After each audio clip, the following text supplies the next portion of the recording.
রান্না করবো মুসুরের ডাল দিয়ে পুঁই শাক। তারপরে মুসুরের ডাল হাফ বাটি দিয়ে দেবো, হাফ চামচ ধনে গুঁড়ো,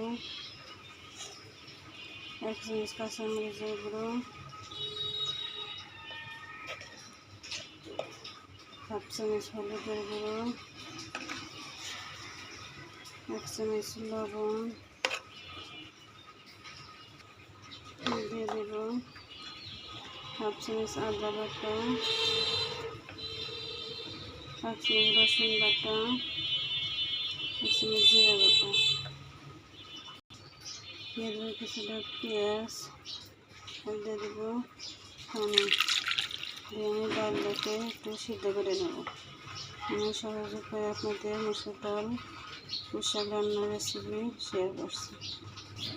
দিয়ে দেবো একটু সয়াবিন তেল। ডালটা প্রায় সিদ্ধ হয়েছে,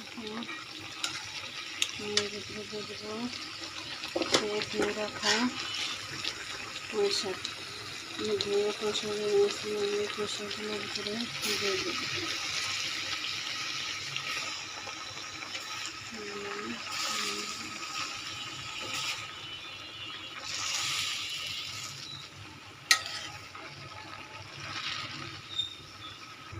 দেখুন শাকে থেকে কত পানি উঠে গেছে, আমি একটু পানি দিই নেই, পানিটা শুকিয়ে নিয়ে আমি একটু ভালো করে কষে নেব।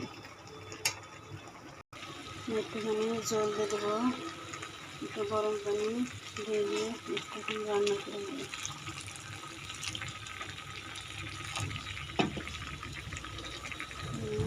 একটু ঝোল দিয়ে দিলাম।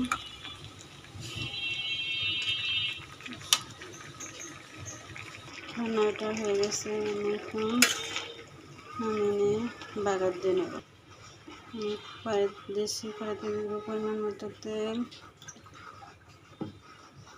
দিয়ে দেবো কিছু রসুন কুচি আর পেঁয়াজ কুচি।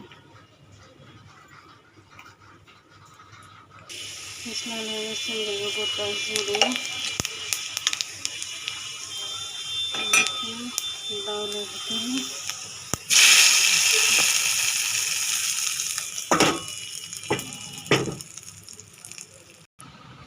পুঁই শাক মুসুরের ডালের রেসিপি যদি আপনাদের ভালো লাগে থাকে তাহলে বাসায় একবার ট্রাই করবেন।